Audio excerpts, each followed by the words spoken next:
Hello everyone, কেমন আছেন আপনারা সবাই? আশা করছি সকলে খুব ভালো আছেন। আমিও কিন্তু প্রতিবারের মতো খুব ভালো আছি। আজকে কিন্তু আপনাদের জন্য নিয়ে এলাম একটা নয় দুটো নয় একেবারে পাঁচটা বেন্টো কেকের ডেকোরেশন। তাও কিন্তু একটা নজল দিয়ে আমি সমস্ত ডেকোরেশনগুলো করব। যারা নতুন নতুন কেক বানাচ্ছ, হয়তো একসাথে অনেকগুলো নজল তোমরা কিনতে পারছো না বা কেনাটা যাদের পক্ষে সম্ভব নয়, তারা কিন্তু এরকম একটা নজল দিয়ে অনেক রকম ডিজাইন কিন্তু করতে পারো।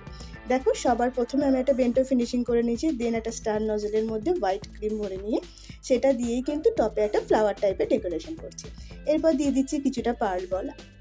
বেন্টো সাধারণত যত কম ডিজাইন করবো ততই কিন্তু দেখতে খুব ভালো লাগে। আমার মোটামুটি একটা কমপ্লিট হয়ে গেল। দেন সেম নজেলই দেখো, দেখলে বুঝতে পারবে প্রত্যেকটাতেই কিন্তু আমি হোয়াইট ক্রিম দিয়েই কাজ করছি। কেকটা ছিল কিন্তু যতটা সম্ভব ম্যাঙ্গো বা বাটারস্কচ এরকমই কিছু একটা ফ্লেভারের ছিল। বাট সেকেন্ড ডিজাইনও আমার কিন্তু কমপ্লিট হয়ে গেল। এতেও আমি কিছু কিন্তু পার্ল বল কিন্তু দিয়ে দেবো, এটা দিলে খুব সুন্দর লাগে দেখতে। সাথে সাথে কিন্তু আমার সেকেন্ডটাও কমপ্লিট। নিয়ে চলে এলাম 3 নম্বরটা খুবই সুন্দর একটা কেক, দেখতেই পাচ্ছি একটা হোয়াইট ফরেস্ট। আর হোয়াইট ফরেস্টের মধ্যে হোয়াইট ক্রিম দিয়ে ডেকোরেশন হবে। আর এর মধ্যে সব থেকে যেটা আমার ভালো লাগে সেটা হচ্ছে যখন আমি টপে চেরিগুলো বসাই, আমার এত ভালো লাগে। পার্সোনালি আমি নিজেরটা বললাম, জানি না কার কেমন লাগে। দেখো, সেম নজল দিয়েই কিন্তু আমি ডেকোরেশনগুলো করছি।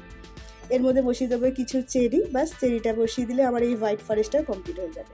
একসাথে আমি সেদিনকে অনেকগুলো বেন্টো বানিয়েছিলাম, তাই ভাবলাম সবকটাকে একসাথেই তোমাদের সঙ্গে শেয়ার করি, যেহেতু আমি একটা নজল দিয়ে কাজ করছি। 3 নম্বরটাও আমার কমপ্লিট। চলে যাচ্ছি আমি 4 নম্বরে।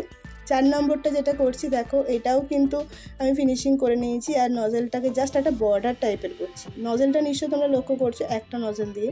দেখো, একটা নজল দিয়েই কিন্তু অনেক রকমের ডিজাইন করা যায়। তোমরা যারা নতুন কেক বানাচ্ছো তারা একটু ভিডিও দেখো, এদিক ওদিকের ভিডিও দেখো, শুধু আমার বলেই বলছি না, সবারই ভিডিও দেখো, তোমরাও শিখতে পারবে।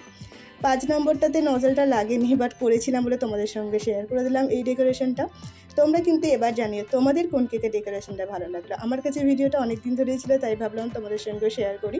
আর সেদিনকে অনেকগুলো বেন্টের অর্ডারও ছিল। এই ছিল সমস্ত কেকের ডেকোরেশন। কেমন লাগলো অবশ্যই জানিও। ভালো লাগলে লাইক কমেন্ট শেয়ার করার সাথে সাথে কিন্তু চ্যানেলটাকে সাবস্ক্রাইব করতে হবে। আর সাথে কিন্তু জানাতে হবে কোন কেকের ডেকোরেশনটা তোমাদের বেশি ভালো লাগলো। আজকের জন্য তোমাদের সকলকে জানাই টাটা। সকলে ভালো থেকো, সুস্থ থেকো, আর আমার চ্যানেলটাকে সাপোর্ট করো। আজকের জন্য বাই।